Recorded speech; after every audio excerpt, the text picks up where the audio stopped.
One of my biggest concerns here with Devon is what happens if he's just not efficient? His success comes from his efficiency. You're a part of an offense that is on a per touch basis the most value offense in all of fantasy football. And asking if Devon Achane isn't going to be efficient is like asking, well, what if Dua Lipa stops dropping bangers? Like, what do you mean?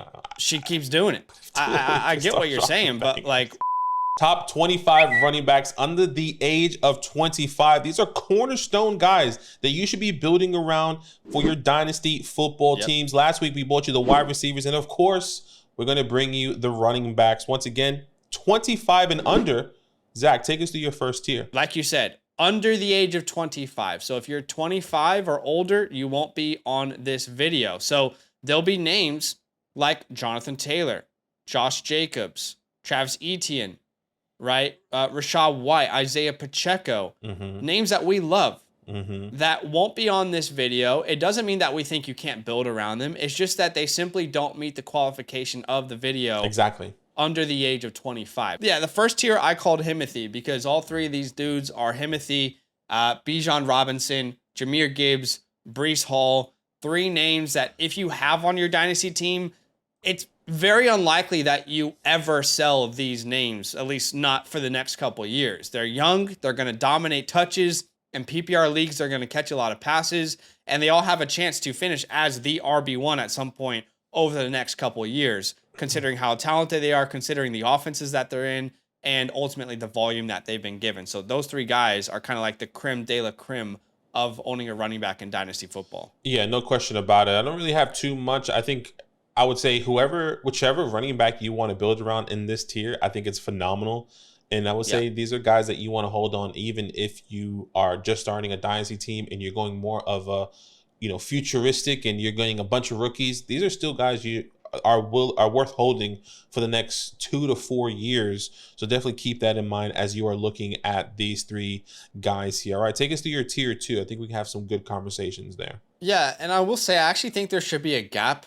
Like, there shouldn't be anyone in tier 2 if we're actually talking about how valuable the tier 1 guys are versus the rest of this group. Sure. Just for the sake of the graphic, I just stuck to tier 2. And three more names: Devon Achane, Kenneth Walker, and Kyren Williams in that tier 2. Oh, man. What are you upset about? I'm not even upset about it. I agree with you that there should be a space because even going from tier 1 to tier 2, you're like, ooh.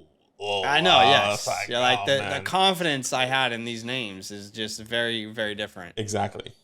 But with Devon Achane, the way I'm looking at this is what happened last year is very exciting when you think about projecting into the future. Like, on a per snap basis, there is not a more valuable player in all of fantasy football than Devon Achane last year. What happens if Raheem Mostert isn't able to continue the workload that he had? I know they brought in Jalen Wright, but still Devon Achane's role is going to be secure in this offense. You don't see the guy who's the most efficient player at his position in the NFL and in his year 2 think, how do we pull him back?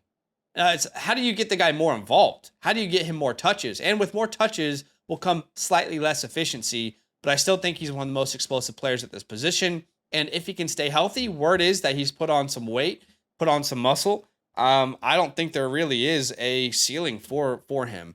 As far as Ken Walker and Kyren goes, it's really the RB2 behind them that concerns me a little bit. It's not that, with Ken Walker, I think he's more talented than Charbonnet for sure.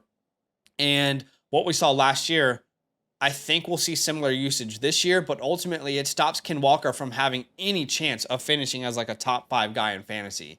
And with Kyren Williams, I've said this before, I just think Blake Corum is going to play a role. I'm not so concerned this year, but I think in a year's time from now, there might be some concerns on exactly what role each of these players are playing between Kyren and Blake. Okay, yeah. I mean, I would say this. I'm surprised that you don't have maybe some rookies in here. That's where I would have some of these rookies, and we'll definitely talk about these guys here in a second. But let's start off with Devon. One of my biggest concerns here with Devon is what happens if he's just not efficient? And I think that's such a big overarching question because his success comes from his efficiency. And I'm not necessarily sure. And I've been a guy that's on the fence with Devon Achane, right? Like, I want to have him succeed, but I'm just scared that one game that he doesn't perform well, or there's a little span where he is not as efficient, he automatically lose his job to Jalen Wright, or because Raheem Mostert is staying healthy? I'm a little bit concerned that this is not his backfield. And to build around that, I think there's a little bit of concern for me specifically. And I wonder if the community feels that way. Now, he's going to score you fantasy points. But once again, if he is not consistent for a span from weeks 6 to 10, then that really kind of hurts your team in a, I would say, long-standing point, because of once the league knows how to shut him down, then does that necessarily become somebody that you want to build around? I don't know. That's how I'm feeling about it. I don't understand the narrative personally, because you're a part of an offense that is on a per touch basis the most value offense in all of fantasy football. Sure. And asking if Devon Achane isn't going to be efficient is like asking, well, what if Dua Lipa stops dropping bangers? Like, what do you mean? She keeps doing it. So I get what you're saying, but like, we're asking questions about like, what happens if this person who specializes at what they're, really, really good at is going to stop doing that? I don't know. I just think we're trying to find a reason not to be on Devon Achane at that point. So Sure. I get what you're saying, but that also assumes that his role isn't going to grow at all. So he should be less efficient as his role continues to grow. But this notion that, well, if he's slightly less efficient, he's not going to win the backfield, I think is ridiculous. I think a lot of the notions that I've seen in the Twitter sphere is like, even if Devon role doesn't grow, he's efficient. And I think that's what's concerning. I want his role to grow. And I'm not saying that's not going to. What's so confusing. I guess my biggest question to you is, sorry, and I'll let you finish. If his role doesn't grow, is that concerning for you? Because is that concerning for you? Well, it would be the first time in a long time that a player is the most efficient player at their position, and they're going into their second year, and their coaching staff decided, actually, we want to use him less. So, first off, that would be very, very surprising to me. But like, so what is the question? Do I expect his role to decrease? No, I'm saying if his role does not grow, do you have the same confidence in Devon to build around him as a foundational running back? Yes, yeah, I do. I definitely still have the same confidence. He's a young player. He's going into his second year, part of one of the most efficient offenses on a per touch basis for fantasy points. And as much as I love Jalen Wright might be a non-factor if Raheem Mostert is healthy this year. Sure. Yeah, I think that's a big conversation there. Kenneth Walker and Kyren Williams, obviously, like you mentioned, both of those guys are really leaning on what's going to be happening with their backups. And once again, reasons why I would potentially be having rookies over them, because there's no one behind them. Even though we don't know what they have done or are going to be doing, my projection is that I would feel more confident in Kenneth Walker and Kyren Williams with my thought process of their backups or their RB2s eating into their workload. So maybe let's take us to your tier 3, and then we can have a bigger conversation. Okay. We're going to get into the rest of the video, but we got to let you know that if you got some questions about your dynasty team, what to do with your draft picks, maybe you're not sure what direction to go with your team, if you're a contender, if you're a rebuilder, well, we can help you out with that with our dynasty team reviews on the Flock Fantasy website. If you want us to review your team, become a Mother Flocker member with the promo code LAND. Not only do you get a Dynasty team review, but you get everything else you see here on your page. And of course, you're supporting the boys here on the DynastyLand channel. So consider signing up. Check out the pinned comment. Let's get back to the video. So in tier 3, we got James Cook, who will be 25 soon, but is still 24. Hopefully that doesn't upset people.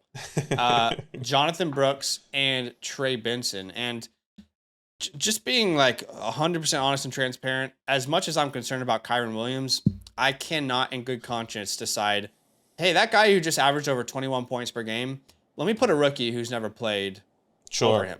Like, I get where you're coming from, but like putting Jonathan Brooks already ahead of Kyren Williams tells me you expect at some point, if not like this year, that he's going to score as many points as Kyren Williams. And maybe that is possible, but if we're looking at running backs on a year-by-year basis, I know this is cornerstone rankings, but each year is going to determine how they're valued in the community.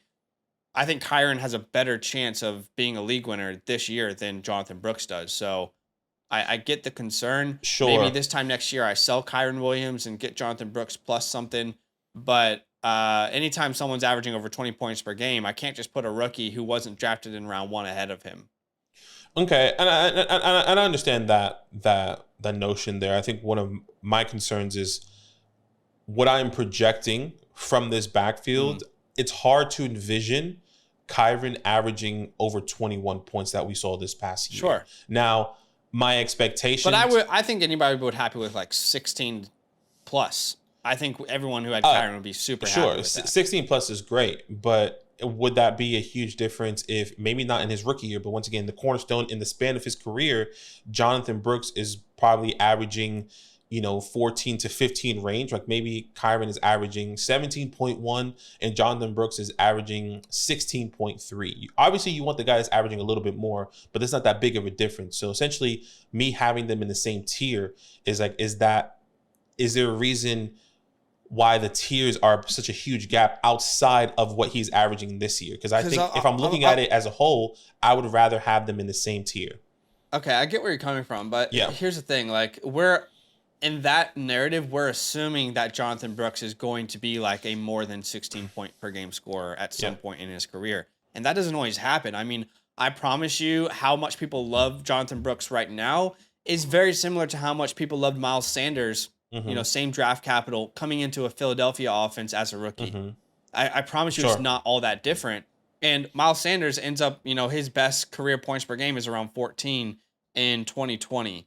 And still a good player, but didn't have that upside of a Kyron Williams. And I'm not sitting here saying that Jonathan Brooks doesn't have that upside, but it is still a question mark. And by the way, are we magically expecting the Panthers offense to be good? Like, I think it'll get better, but still, like, if you're projecting value in 1 year's time, Jonathan Brooks should handle that backfield pretty heavily from midseason onwards. But even if Kyron loses, let's say, 20% of his touches in that Rams offense in that role, I just think he's still going to, he's still going to perceived as more valuable this time next year. Sure, and that I can see that pathway, and I can see both sides. I think that's why I'm questioning it, because I wouldn't be surprised if Kyron Williams has a massive drop in production because of how I'm envisioning Blake Corum to come in, and that could be said for both of these guys with Kyron Williams and Kenneth Walker if Zach Charbonnet takes a new step with this offensive coordinator or more opportunity, right? So keep that in mind when I'm talking about both Kyron and Kenneth Walker in this take. And the same thing with Jonathan Taylor and Trey Benson. Like, there's a lot of conversation with both of these guys. I just want to add on quickly on Jonathan Brooks. Like, some of the community feels like we're just completely ignoring that he's coming off an ACL. And I get it. I think he's going to have a good year too. But how patient is the Dynasty community really? Like, if he comes out and let's say he plays week 1, but he's really not that good until like week 8. What's the conviction of the Dynasty people? Like, will I think it's the same thing.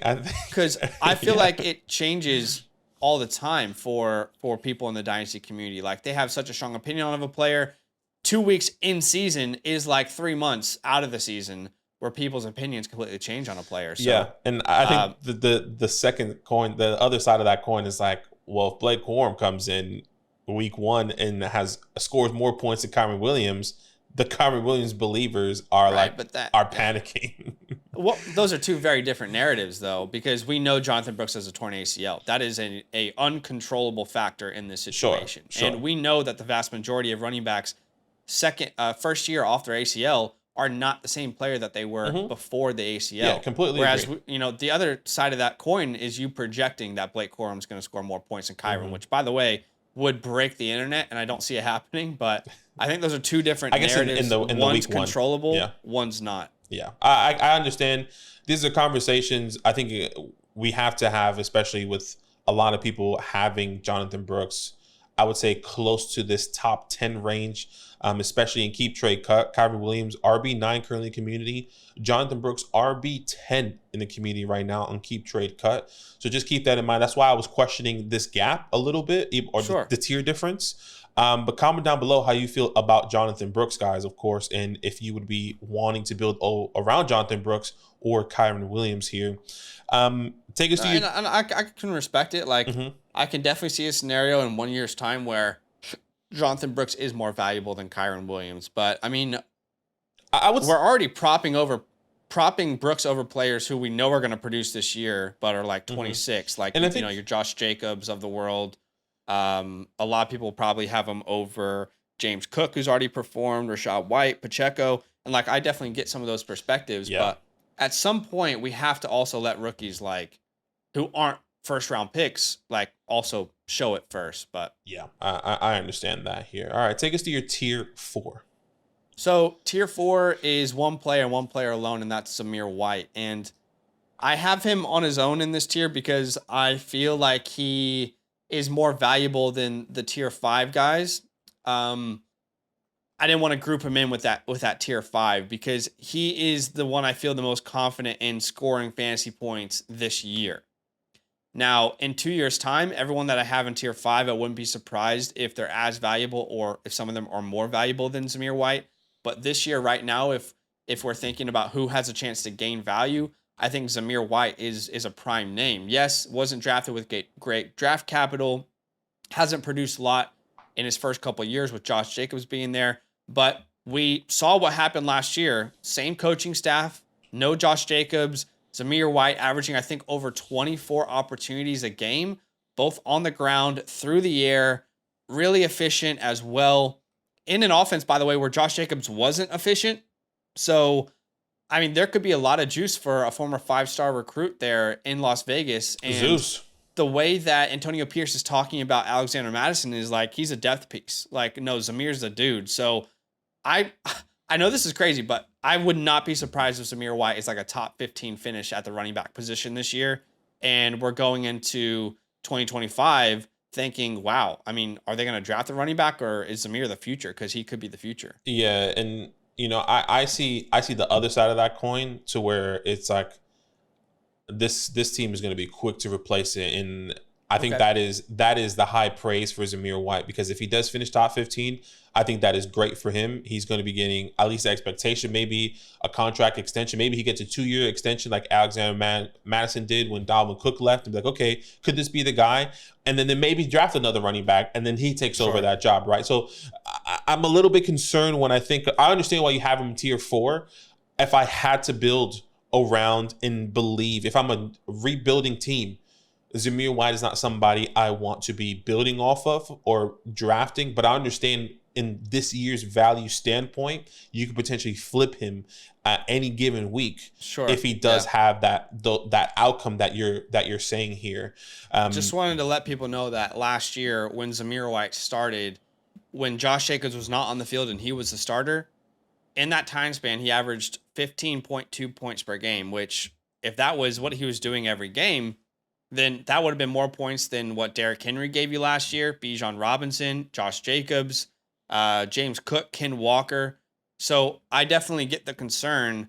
If I thought he was a really good prospect, I'd put him, higher on this list. But I think he separates himself from the guys in tier 5 as having a real shot to break out in 2024. Yeah, and look, that makes sense with Zamir White here.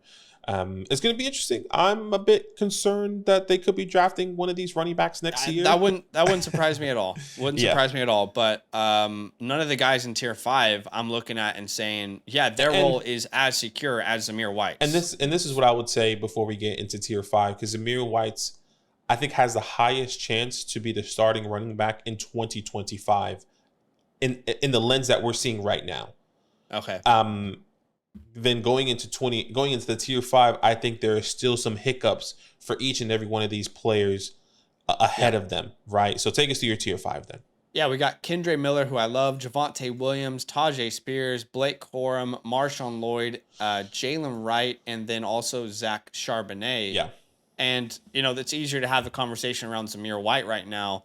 Of all these names, I mean, if Kyron goes down with an injury, or if Josh Jacobs goes down with an injury, or Tony Pollard goes down with an injury, Ken Walker, then those other names obviously would skyrocket up this list. Also, if Alvin Kamara gets cut, Kendre Miller, I'd be comfortable putting him right beside Trey Benson. That's how much I like him as a prospect. Mm-hmm. But at this moment today, when we're recording this video, I don't see a clear path without or something in front of them. Circumstances happening where they have a chance like Zamir White to break out. Sure. And that's kind of what I was talking about and mentioning here. Every single one of these players in tier 5 has somebody ahead of them that necessarily you can't easily project in 2025 for them to be the starting running back, whereas Zamir White does have that projection here.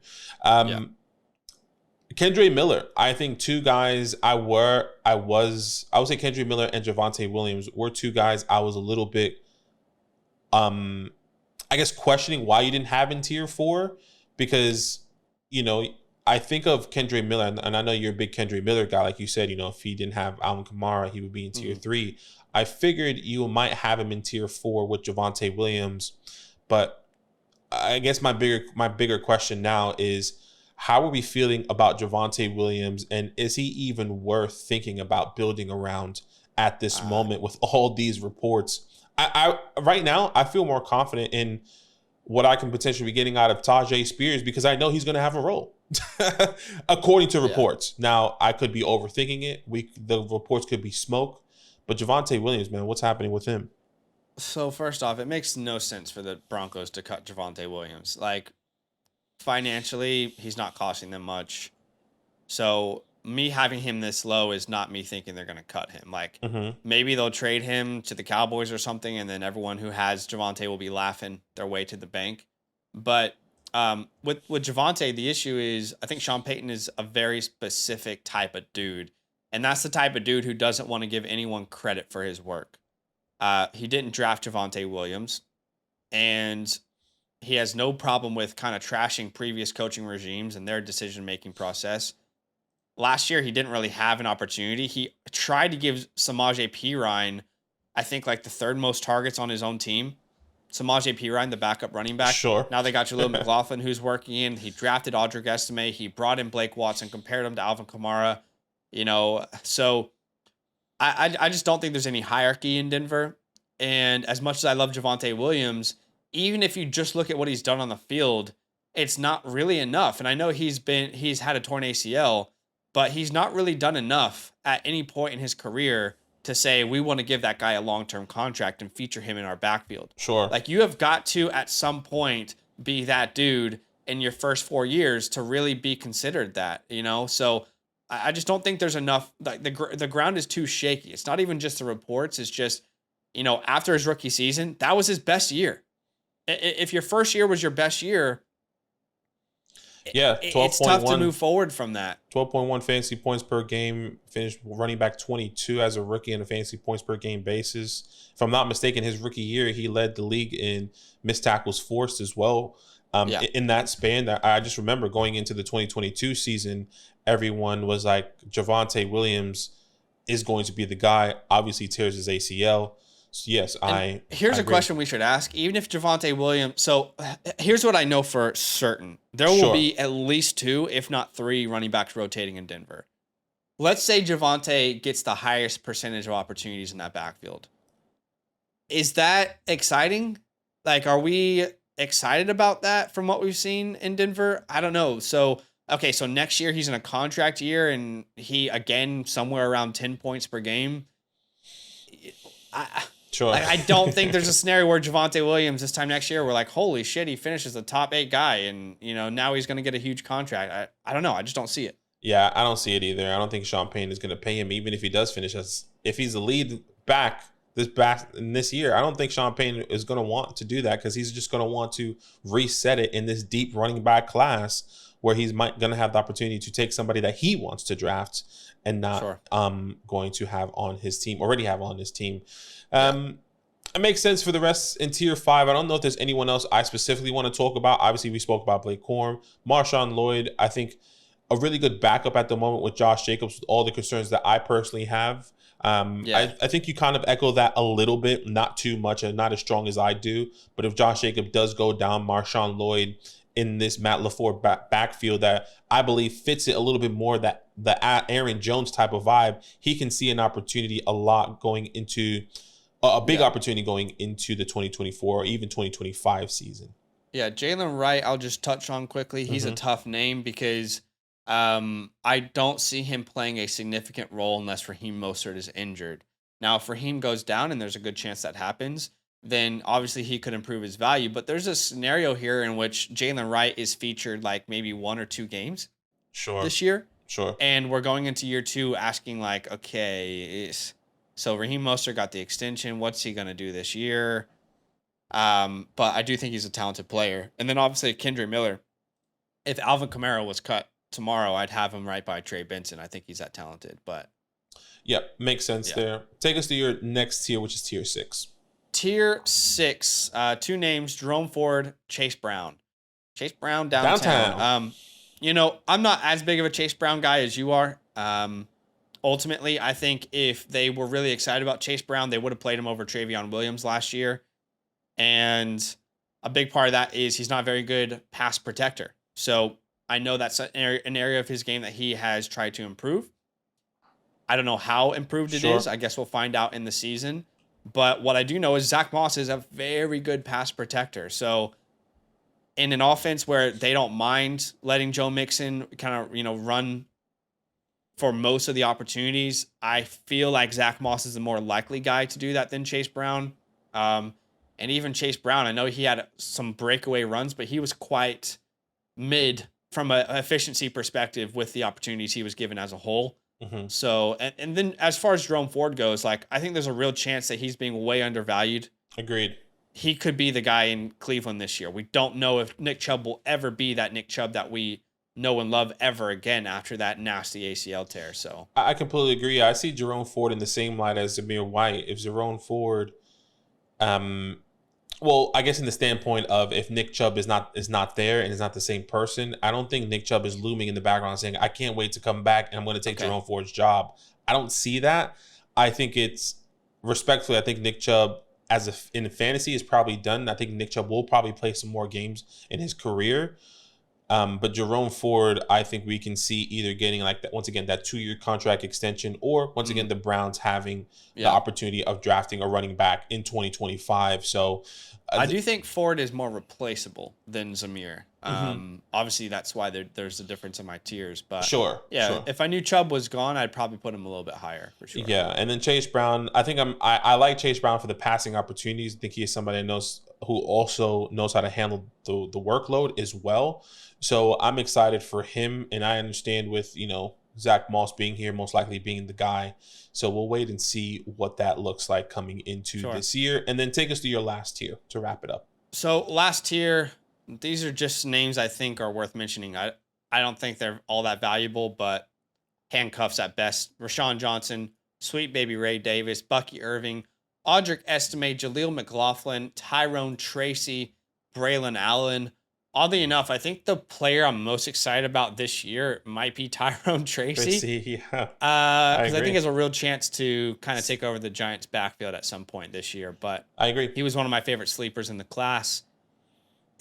None of these guys I think you're really all that thrilled about having in Dynasty, but they are a body on your bench somewhere that if injuries in front of them happen, could be very exciting. Yeah, I completely agree. I would second the Tyrone Tracy excitement with Audric Estime. I think if those narratives about Javonte Williams are true and he's no longer going to, or potentially get a cut candidate by training camp, Audric Estime is going to skyrocket because I think he will most likely be the goal line guy, the 1-2 guy, and maybe see a Jamal Williams with the Lions in 2022 type of season. So Audric Estime, I would say I would also echo the excitement taking over that backfield with Tyrone Tracy. Yes. I definitely get it, but that's it for today, guys. I appreciate you. Why don't we just make this the time code that I send people? Hey, I'm sorry if you disagree with the player. I'm sorry if you think that someone who is, 25 should have been on the list. Or if I left someone off the list that you're angry about, I'm sorry. It's okay for us to have a different opinion. Sure. People get really, really riled up on these videos about like technicalities. So if that's you, sorry you didn't enjoy the video, but hey, there'll be other ones. We'll see if you enjoy those. But thanks for watching, guys. We appreciate you. Hit the like button, subscribe, and we'll see you very soon. All up. Now that those idiots are done talking, who needs some rankings? Hell yeah, I need some rankings. Then use promo code LAND, LAND, for 30% off any membership at flockfantasy.com. Oh. It's so easy. Even your grandma could scan that QR code right there.